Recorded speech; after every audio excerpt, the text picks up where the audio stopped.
Man, I mean, we could just start right now. I'm excited. Yeah, we could just start. You know, we don't gotta be all polished. Be out here.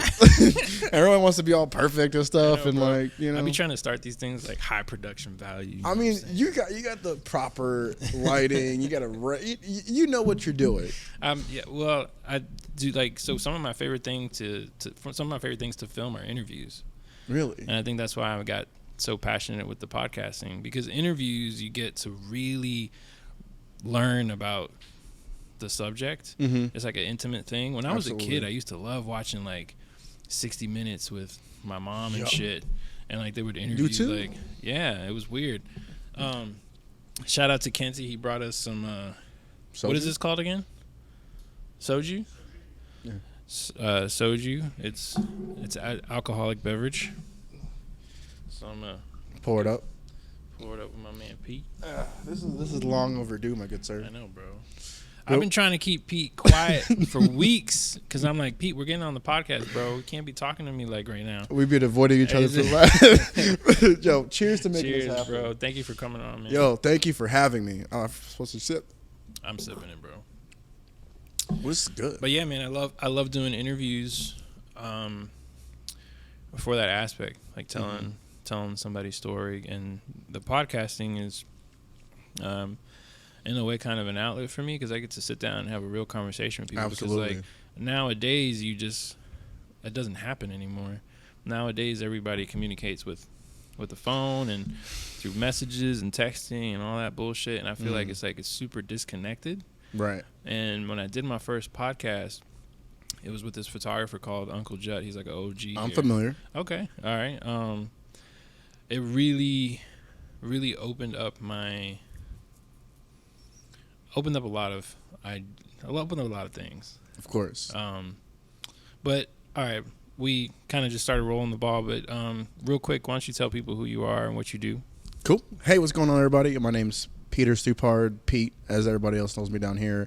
I'm an interior, real estate, and automotive photographer with a little bit of lifestyle stuff here and there. But I've been shooting for the last 12 years. I've been in Charlotte about 3.5. I'm originally from Maryland, Columbia specifically, with a lot of work in DC. So I don't like to claim DMV, but I am a DMV cat at the same time. Bro. I grew up in Gaithersburg, Maryland. Oh, word? Okay, Yeah. shout out Logic. Yeah, I just Yeah. dropped another like mixtape, bringing it back to the old days. But Yeah, you know. no, and you know what's funny is I recently went back as an adult because I hadn't gone back, for a while, and I went back as an adult. Man, DC, Virginia, Maryland, bro, Changing. so much. I mean, and they extort you for your pockets just for blinking out there. Bro, what? It's so dope, man. Like the diversity aspect of it, Right.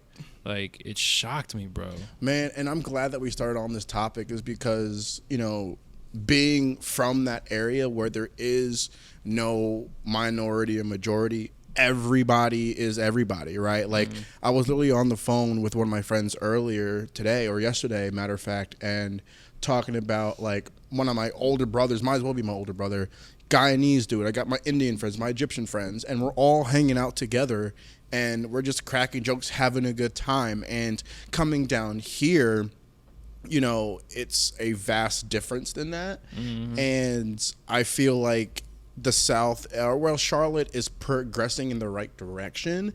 I just feel like there needs to be people who are able to bridge that gap and be like, hey, look, like we all cook and roast each other up north because that's another love language. Like that's the seventh love language that people don't talk about is like roasting. Like I was just talking about that with Kenzie on my last podcast about the growth of Charlotte and like where it is right now, and how I've had trouble really calling Charlotte my home because of how disconnected I feel I just don't feel myself here. I don't want to say I don't feel welcomed.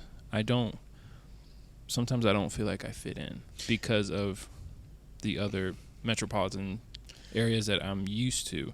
And I thought it was me for a long time before I started traveling for work. And I started traveling for work and I'm like, oh, no.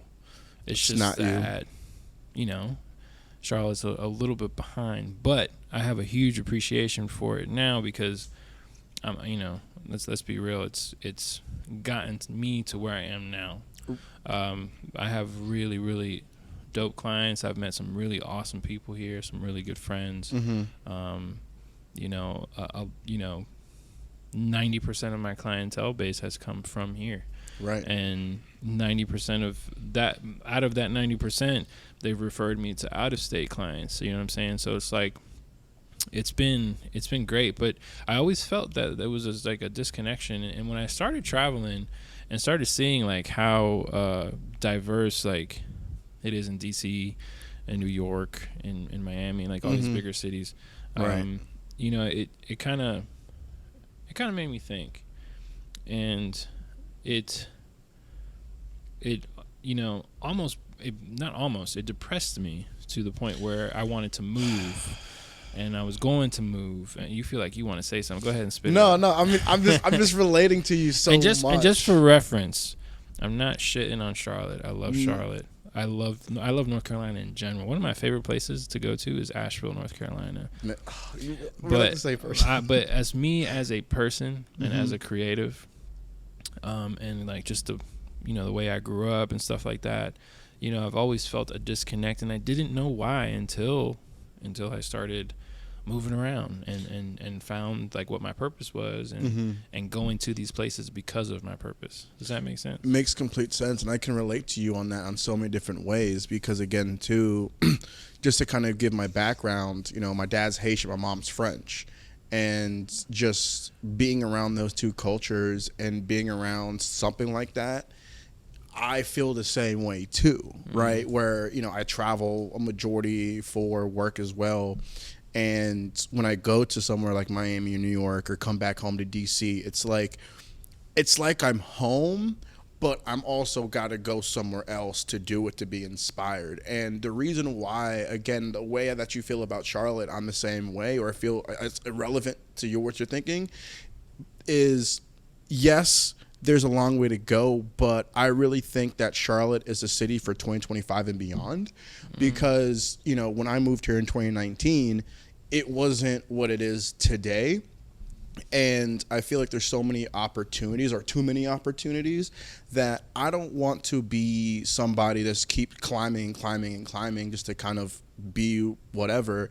My aspiration for the city is to be one of those guys where it's like, okay, call him for this, or you know, hey, if I can't do it, reach out to Sam. Oh, I know Sam too, right? It's like building that family of people who chose to stick through it, and those cultural challenges, and be like, hey, they don't have it, let's create it. And the prime example that I want to bring up is how we really locked in this conversation, which was, shout out to the Parallel guys and Kevin. They put together that motorcycle show, what was it, like January or something? It was probably like 2-3 weeks ago. Something like that. Yeah. And that was one of those things where I'm just like, wow, like this place has so much potential. It just takes somebody to execute on that idea. Yes. And put it together. And creatives are so particular, and we're so hard on ourselves. We want everything to go exactly how we plan in our heads. But when it comes to events, it comes to things, you need to have an instinct that comes with when things hit the fan.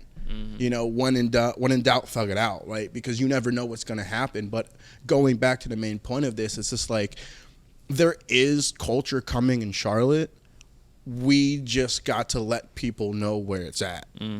I think one of the main issues is, I've heard the term Charlotte is just a stepping stone for a lot of people.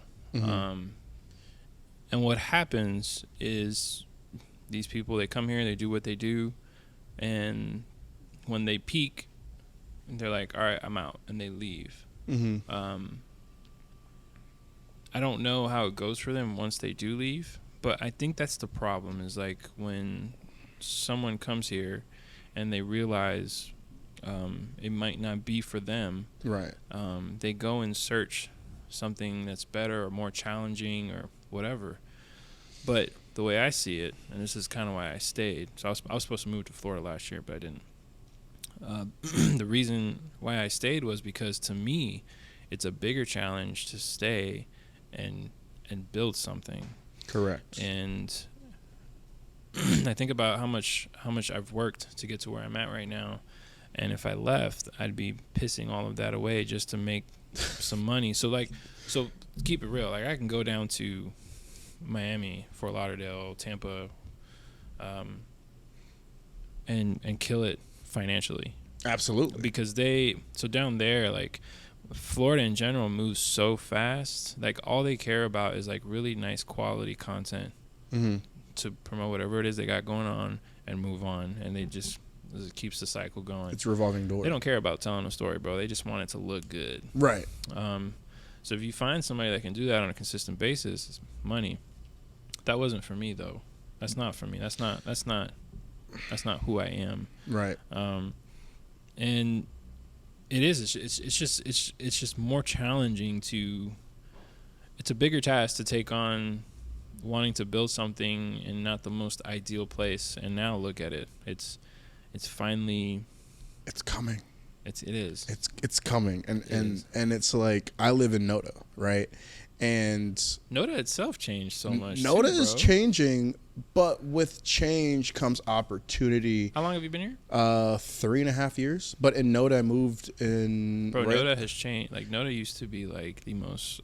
It used to be like a miniature art district. Yeah, and now it's like. Not really, but it's changing for the better or for the worse, depending how you look at it, and who's coming into Charlotte and the money that's coming into Charlotte. I look at it as like the Robin Hood type mentality, where it's like, okay, the people in the neighborhood care about the neighborhood, they care about each other, and all the businesses are like, oh, what's up, and like it's really like what the neighborhood is supposed to be. And with that, I feel like it's changing in direction that's going to be in a less favorable neighborhood like other places in Charlotte.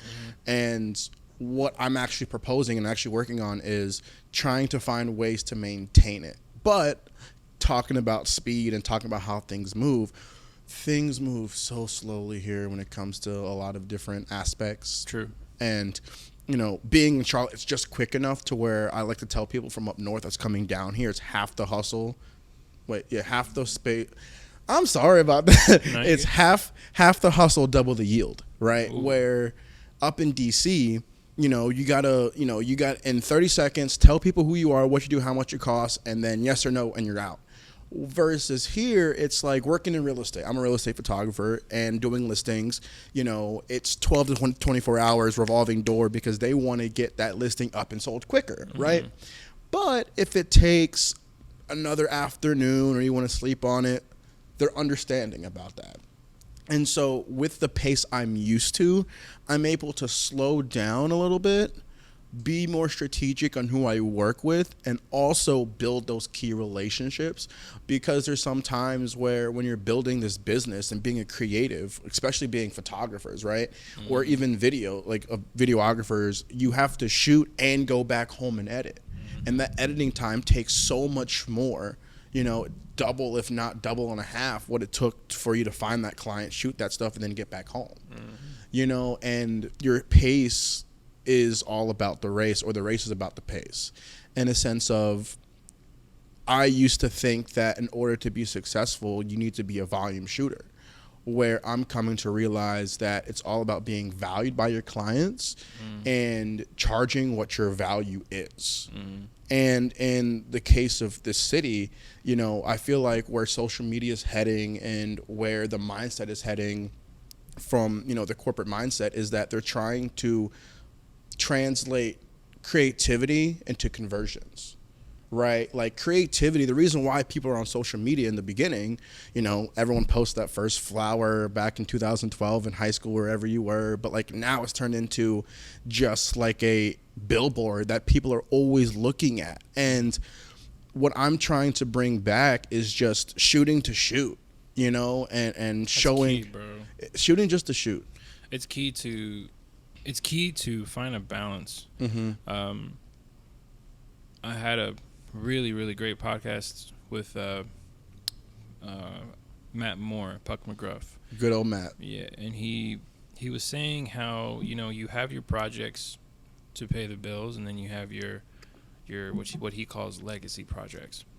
And I thought about that, and I have a whole list of collaborative work I did, stuff that I love to do, stuff that I'm very passionate about, but I hadn't touched it because why? Because I, coming out of the pandemic, I had a lot of catching up to do financially, and business-wise, and just, I had to really put that aside. But I didn't realize how that was affecting me as a creative. I wasn't being creative anymore. I was literally working off of fumes. I was literally working off of instinct. Right. And granted, that's a testament to where I've gotten as a creative, but I'm not growing. I wasn't growing. So now, fast forward, when you do things, when you have a balance, as I like to say, when you do things that you love, it's going to ignite the things that you do to pay the bills as well. I definitely see that. And that's something I've been very mindful of this year completely. And one of those things is shifting from who my direct client is, right? And the beauty of shooting a space, it's literally 4 walls. Like where we're here right now, I see the details and things and, the exposed brick and the exposed ceilings, and I want to come here and shoot it. People see it as that, right, shooting 4 walls until they see one of your photos and they're like, oh, I get it now. It's more than that. It's like, this is the way I explain why I love shooting a space or a house or a hotel or any of those things. It's whenever you walk into a space for the first time, what does everybody do when they go to the Airbnb when they're in Miami or Tampa or the Maldives? They record on their phone, put on their story, whatever. The reason is that's the first time you're seeing that space. And it's one of those few experiences that us as humans all experience the same way, but differently. And when I walk into a certain house, I'm just blown away, and for me, it's not always the bigger houses, it's more so the houses with the theme, Plaza Midwood has a lot of hidden gems. Chantilly, which is right over, right under Independence, that back neighborhood has a lot of hidden gems where I'm just okay, go around and drive around Charlotte and you'll find some places that are just going to make you just rethink what's possible. How'd you get into real estate? This is a great story. So this was back in 2018. I was taking a break from shooting. I was still up in DC. I was serving at a restaurant doing roof sales. And I was working with the radio station and basically got a call from MLB doing the MLB All-Star Weekend. Oh, cool. And that led up to, shot the whole entire weekend. It was a great time, whatever. And I spent that check thinking I, made it big, whatever, shoot MLB. I can go buy my mama a house, the whole story, the whole nine. We getting out the hood. I'm not from the hood, I'm from a suburb kid. Anyway, I made a plan to go live in DC with my cousin. And I went to go for an interview at another restaurant, whatever, and I just wasn't feeling it. And it was a Tuesday, and the reason why I know it was a Tuesday because with that money I had left in my account, I was going to Qdoba, which on Tuesdays in Columbia, they had half price for college students. Nice. So I was driving on the way there, and I didn't know what to tell my mom. Say again? I love Qdoba. Qdoba's where it's at. I haven't been in there a hot minute. But anyway, so there's this guy on the side of the road in a Honda Accord. And I'm in my Forester that's slow on the ground the whole nine. I pull over and I'm like, hey, I'm going to get you back on the road in 30 seconds. I had my jack, I had my tools, I had everything I needed to do to help him out. And he's like, what are you, a magician? I'm like, oh, part-time, just to lighten the mood. And so basically, he's like, how can I repay you? Thank you so much, yada, yada, yada. And he's like, are you a baseball fan? I have sweet season box seat tickets or whatever. And he's like, do you want these? I'm like, nah, I work with them this summer. Baseball is not really my thing. I had an opportunity. He's like, what are you, a photographer? And I'm like, yeah, what's up? He's like, do you do real estate? I wanted to say no, but I'm like, yeah, what's up? That was the hustler. It was a hustle moment, right? Yeah. He was like, hey, here's my number. Call me later on. And, I got something for you. So basically, he gave me an opportunity to shoot 4 of his investment properties, right? Nice. And go back to when I'm figuring out this plan to move down to DC or whatever. On my desk, I have a whiteboard, and I had 10 different real estate photography companies in the area that I wanted to work for. I circled the 10th one. All right, let's go back. I shoot everything. It's a Tuesday. I shoot everything, send everything to him by Friday morning, right? I go to his house. He gives me a blank check, and I'm like, there's supposed to be a number on that. And he's like, is this okay? And I'm like, I guess, right? So then he's like, hey, I'm going to give you a number to call on Monday. You helped me out big, yada, yada, whatever, right? So I call the number, and it is the regional rep for this real estate photography company. Oh, nice. And what turns out, it's the real estate photography company that I circled on my whiteboard. That's I tell the story. I tell the story plenty of times. And oddly enough, I was back home in DC. Actually, I was in Baltimore with a friend. And my friend who was with me, she's going to watch this. We were just walking around, and there's this guy. He's like, you're a photographer, right? And it was him. I have a photo in my phone. Way. It's the guy who I helped on the side of the road. It's fucking crazy. In 2018, and I am like, it was an emotional moment because how long ago was that when you saw him? Like this was literally over the summer. That's crazy. And I haven't seen him because I moved down here. How many years was that? This was 2018. So wow. 2022, 2018, like what? 4 or 5 years. 4 or 5 years. My math's not the best right now. So doing a good deed landed you a great opportunity. It changed my life. Like, and that is the moment in my life where, you know, I've been taught just to help people, you know what I mean? And growing up on those morals and, you know, just being that type of person and being a good friend and being there and being someone to listen to and just helping people. You don't help people for the thank you or the return. Yeah. You do it just because that's the right thing to do. And, you know, I don't know where I would be if it wasn't for the real estate aspect because I tried everything.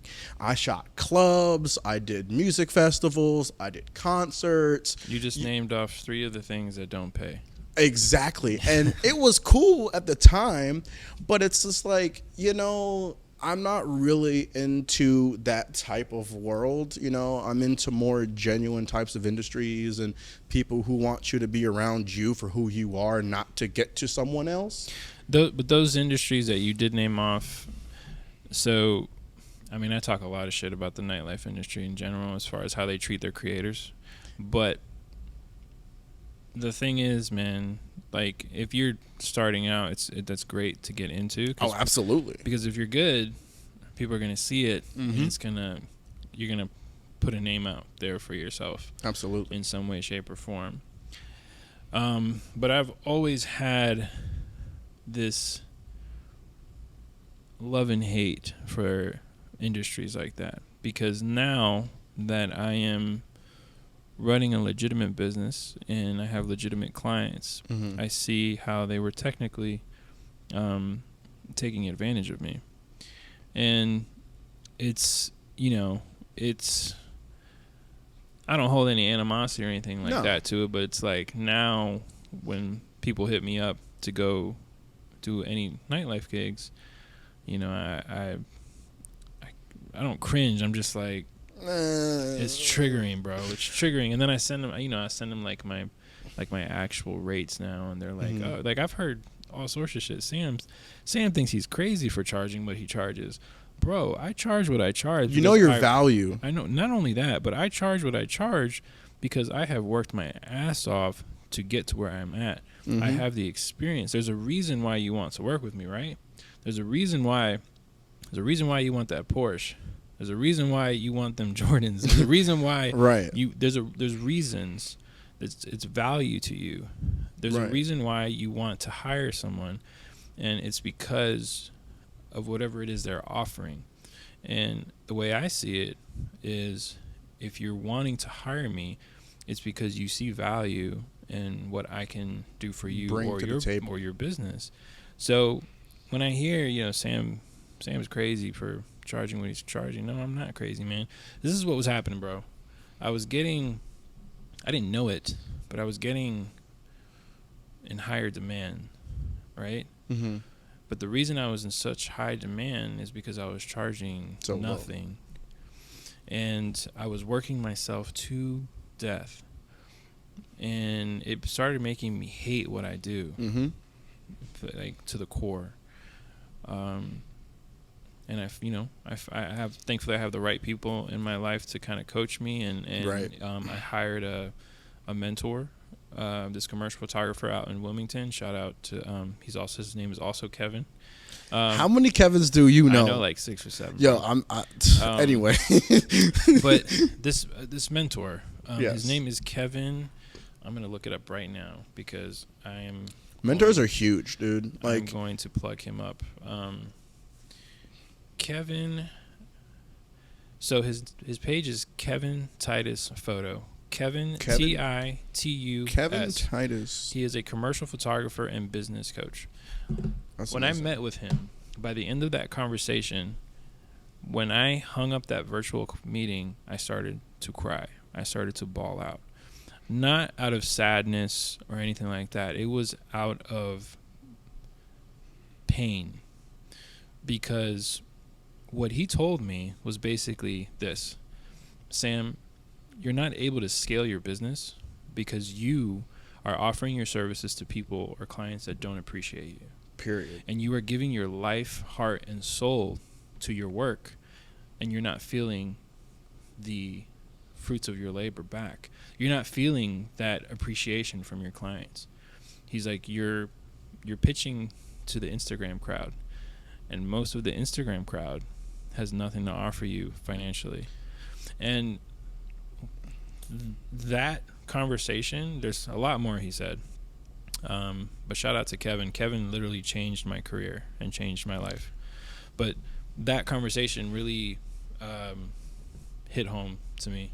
And I feel like when you're coming up in anything, working for yourself, regardless of what it is, I feel like nowadays that instant gratification is so toxic and so out of reality that people will pick something up and 6 months later be like, nah, I didn't make any money off of it, or they're going to start making money off of it without going through the trials and tribulations. Like, I used to be a photographer in a hood-ass club in D.C.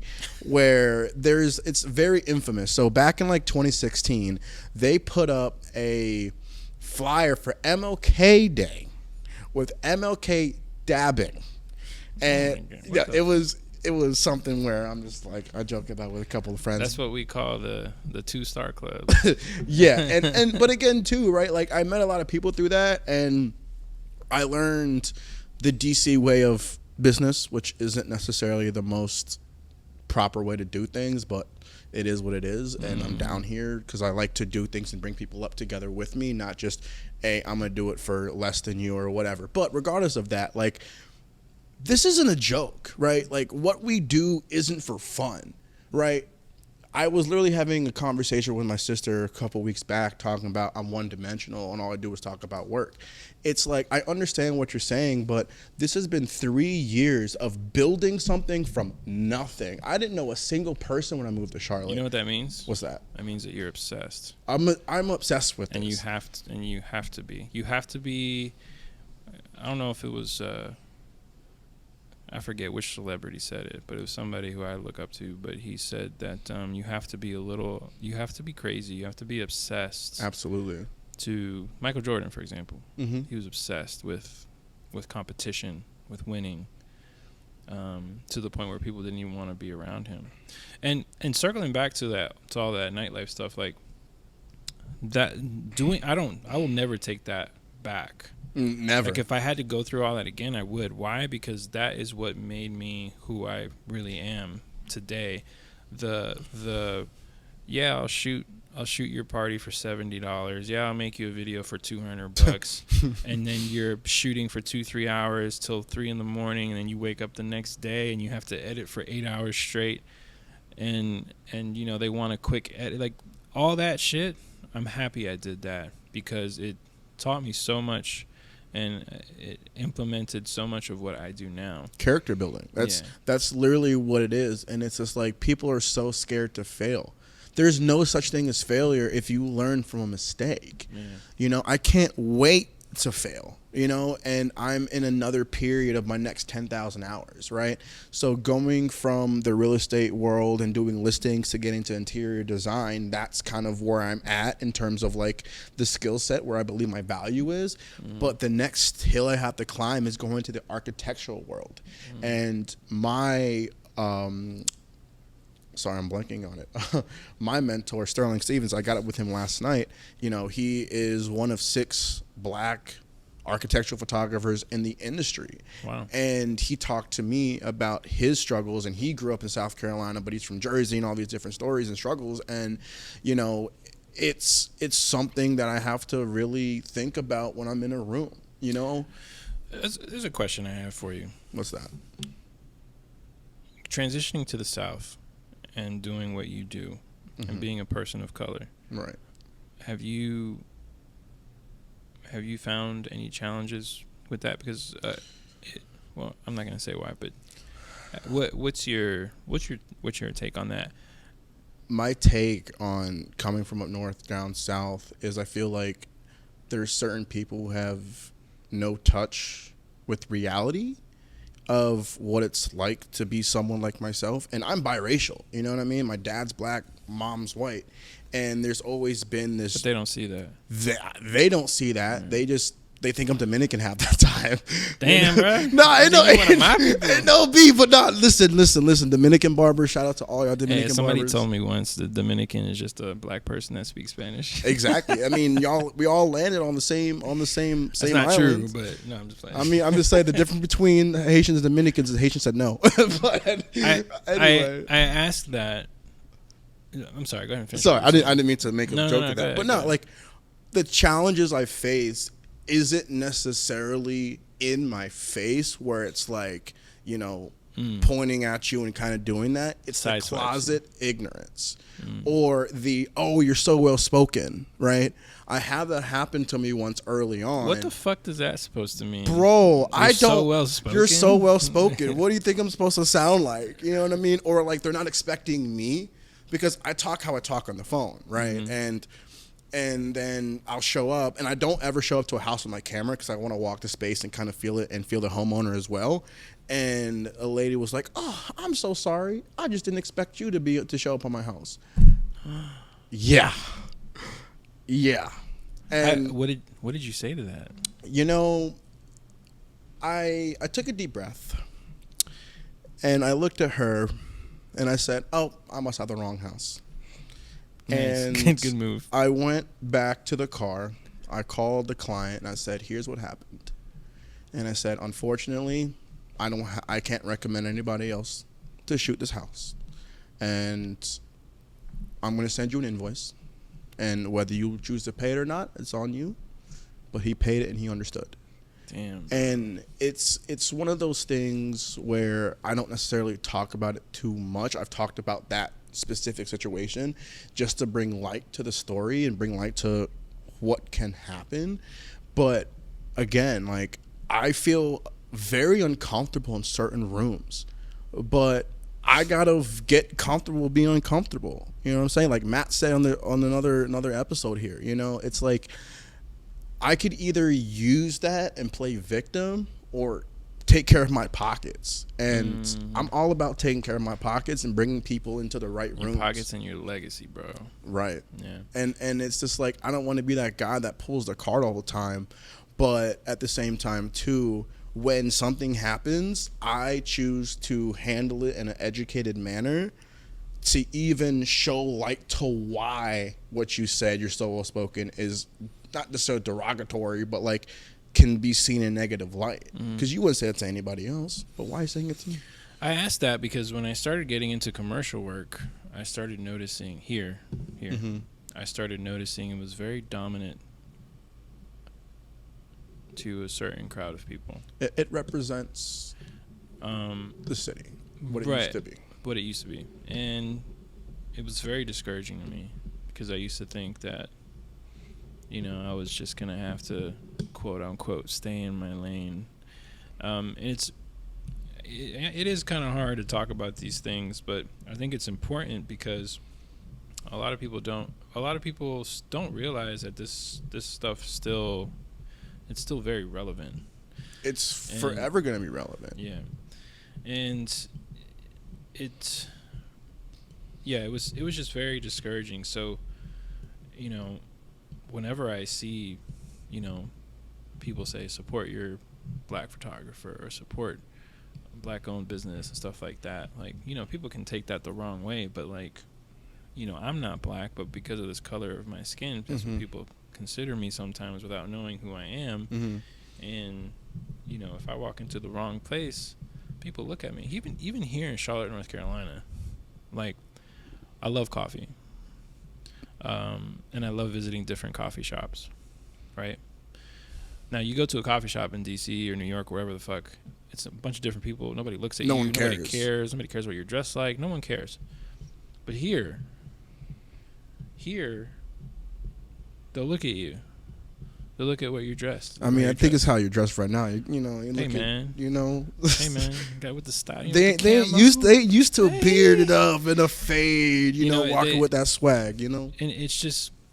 But here's the thing, and this goes back to me not feeling comfortable or me not feeling like Charlotte is my home.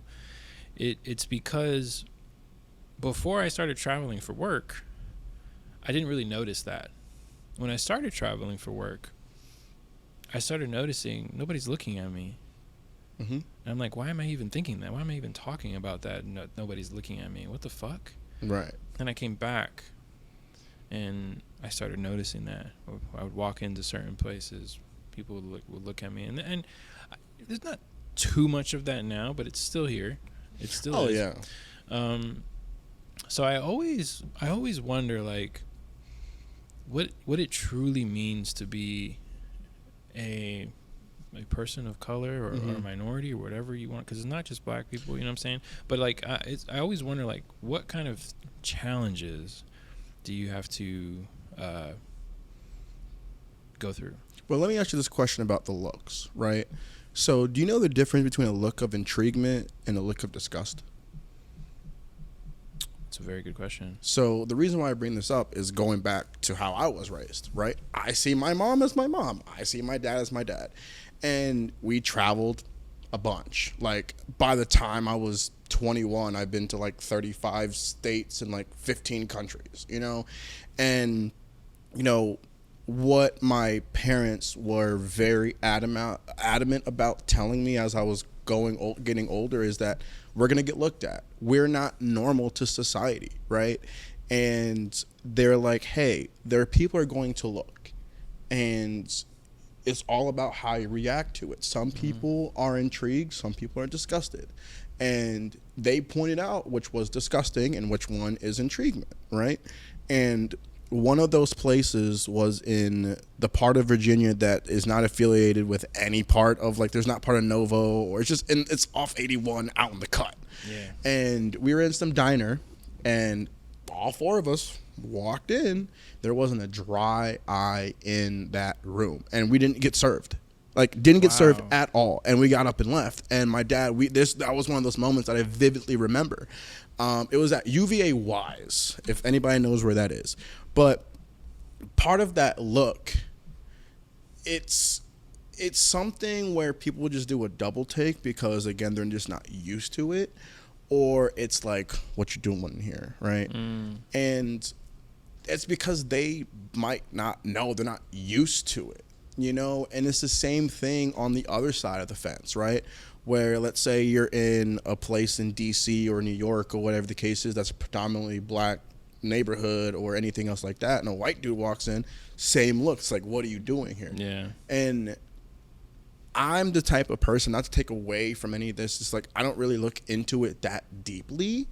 You know what I mean? I just take it for what it is, and I'm just like, I'm here to work, I'm here to do my business, I get up and get out. But if someone wants to make an actual point on it, then we can have a conversation. Then it's different. Yeah.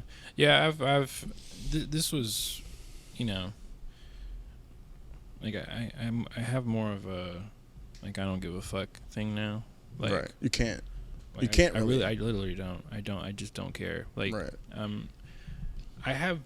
I'm too goal oriented now that I just, like, I don't, it doesn't matter. Like those people are not paying my bills. Those people are, Nope. I don't know my story. No, they don't know jack shit about me. Even people here that think they know me, they don't. So very few select people that know, like, the real me. And that's good to keep that to yourself, right? Because, as you get to meet more people that you're cool with, there's people who you're cool with and people who are like, your closest friends that you're associated with and vice versa, and you can be there for you. But then, even then, there's things that you keep to yourself because it's like, you get to a point where this is for me, not for anybody else, but this is for me. And whatever trial, whatever tribulation, whatever hurdle is in my way, I'm going to get around it. I'm going to get over it. I don't care what I have to do. If I have to get steps because I'm 5'3" or 5'5", whatever, to get over it, I will do whatever I have to do to get through that. Is, not to change subjects so quickly, but is photography, that's all you do right now? Right now, I mean, photography is my main thing, but I've also been taking in producing in terms of for larger scale projects, which I'm like starting creative directing to or producing? Well, more producing. Like, for example, me and my business partner and close friend, we're going out to Utah in April for an event for some off-road Jeep stuff like that, and I'm putting that deal together. That's cool. And then recently, back in September, we did this crazy ass car rally with Curated, based in Miami, and they do a bunch of blue chip supercars, and being the guy that brought the team together and all the things that goes on behind the scenes and the connections, that's where I'm like pulling my focus into it. That's really cool. It's a good time, you know what I mean? Like, taking care of flights and doing this and doing that, and like, hey, sorry, the only flight weekend I can get you out of is at 6 a.m. You're gonna hate me, but we're gonna get there, So you went from helping a dude with his car to producing stuff. That's freaking cool, man. Man, that's really cool. It's been a ride, and as I become more self-aware of who I am as a person and who I enjoy being around and who I look up to, from not only other areas but here, it's awesome that we're able to have conversations, whether it's behind this or whenever we run into each other, or trying to avoid each other for the last month to have these conversations, because it's like, I want to give you your flowers and give you the understanding that I look up to how you work, and even though we have different mediums, you can't not notice how hard you work. Thanks, man. You know what I'm saying? You're doing photo, you're doing video, you're doing this, you're doing that. You're on a plane to Miami. You might take a Greyhound bus to Nashville. You know what I'm saying? I ain't getting on that Greyhound bus, bro. Hey, I always make a joke about one of his clients where it's like, hey, you take a Greyhound bus in a Motel 6. I'm like, nah, I'm good. I'm good. I would have been like, damn, bro, that's racist. I do have one story in College Park, Atlanta, when we missed a flight in Charlotte and had to drive to Atlanta overnight. And yeah, whew, that was an interesting night. I want to, we hit 45 minutes really quick. So I wanted to ask you something that I ask every single person that comes on here. Mm-hmm. If there was a piece of advice that you could give someone that wants to do their own thing or follow their dreams, or, kind of get out of the situation that they're in right now, it could be any one single piece of advice, and just one piece of advice, because I know there's several. What would it be? The one biggest piece of advice that I would give to somebody who's just starting out: closed mouths don't get fed. And in order to build something, it's not about what you know, it's who you know and who knows you. And if no one knows what you do or who you are, good luck trying to eat. There's something to be said about that, because I know really good artists that can't eat. Yeah. And I know really good businessmen that aren't that good artists. Nope. But they eat just fine. Just fine. And that says something. It said it to me. To me, it's an advantage. I'm not saying if you're not good at business, you're fucked. Or I'm not saying if you're not good at your craft that you're fucked. I'm saying that if you're not good at one thing, work on that one thing so you're good at both. Right. Because if you're good at networking and running a business, and then you're good at whatever it is that you do or offer, then you got double-edged sword, man. The sky's the limit. And to that point, and this is what I learned in my journey of starting from nothing, and this is what I always give advice to anybody that's trying to do this, is you got to understand that your B2B and establishing your business-to-business relationships is going to be able to get you to your business to consumer, your B2C. And a lot of artists they think that's selling out. It's like, no, it's not selling out. It's learning how to make money for yourself, because it's like you can be a Picasso and that's something that's even better, but it's just like you can't really focus on the art when you're focusing on paying your bills and doing something else, and as crazy as much clients that we both have, we still got to take care of our biggest client, ourself. You know what I mean? And so it's like, if you don't know how to network, if you don't know how to find those places, there's plenty of different resources to find that, and just show up and start talking to people. You can be, I remember this so vividly. I was at Divine Barrel one of the first couple of months I was here, and it was like a construction type networking event. And I'm dressed in colors and like in a very, not just black like everybody else, I'm just showing up, and I'm like, I am definitely in the wrong place. But I ended up landing a good multifamily deal, which was a bunch of apartments from that, just having a conversation. Wow. And also too, like, you don't necessarily need to change who you are for the room that you're in. You need to learn how to adjust. Oh yeah. I'm trying to remember it's a Jay-Z quote, right? I say just be yourself. Absolutely. I say when I started to just be comfortable in my own skin and be myself, the dorky, nerdy, corny, joked, having a good time, whatever person that I am, that's the person that landed clients. And I'm learning that too, and because there used to be a difference between Pete and Peter, right? And I thought that Peter was the guy that people wanted to work with and everything else like that. And then I realized, like, nah, Pete's cool. You know what I'm saying? And like in a city that is becoming more and more corporate, I feel like everybody is just like, it's like, I call it like personality of asparagus, where it's just like there's like, asparagus doesn't have personality, obviously, right? And it's just like bringing personality to a room that is just like all suits and like typical a certain type of person, And I'm just like, dude, you don't need my services right now, right? It's been maybe 1 or 2 times in my 7 or 8 years of really doing this where like, oh, I need you tomorrow, but I need to be, and you need to be memorable. Right? When you're going networking, it's not about talking to everybody in the room. It's building a genuine connection and saying, hey, you might not necessarily ever need me, but people who do. Exactly. And networking. Let's build that strategic partnership and strategic relationship to do that. Hell yeah. And just to give an example of that, on the Airbnb space, I do a lot of Airbnbs in Charlotte, and I try to travel and do that as well.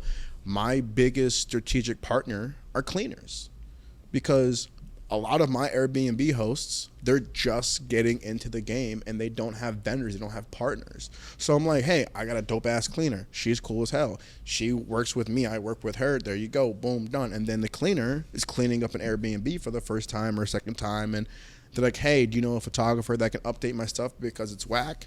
And then she calls me. It's a mutual party, and it took a lot of me to change my DC mindset. It reminds me of that book. You ever read The Third Door? I have not. You should check that book out. It basically talks about, it gives the example of, there's 3 ways to get into a club. What are those 3 ways?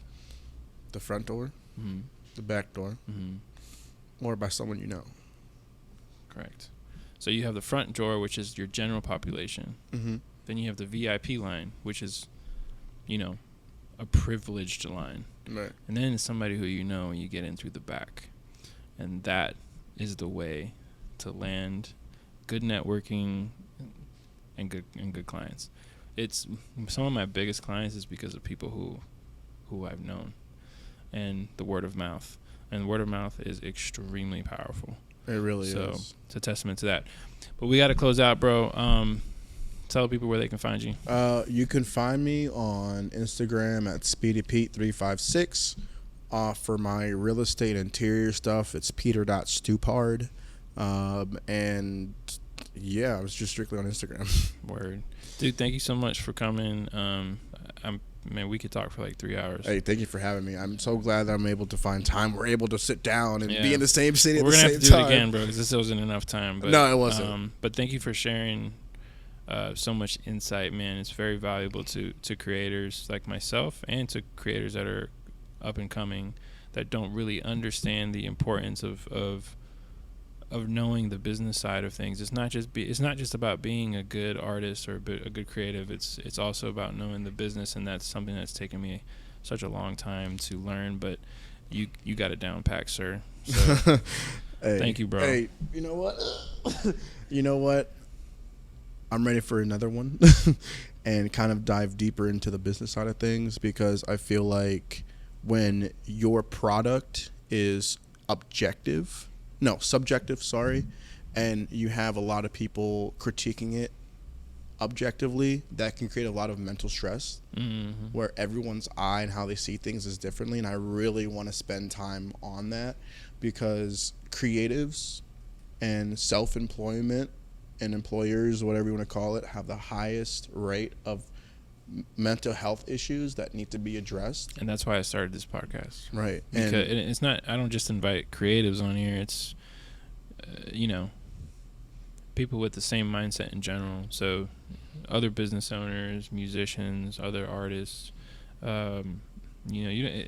it's definitely creatives, but just being an entrepreneur, period, lands its own shit. Its own fuckery. And let's cut it at that, because I know we have to get on out of here. Thank you everyone for listening to this episode of the HisViewZ podcast. Thank you to Pete for coming on and sharing his knowledge. Thank you to Bocao Sushi for hosting another podcast. Have you been here before? I love the food here. Yeah. And the hookah. Yeah, bro. Yeah, best hookah in town, bro. But thank you to Bocao Sushi again for hosting another podcast. And till the next one, everyone. Peace.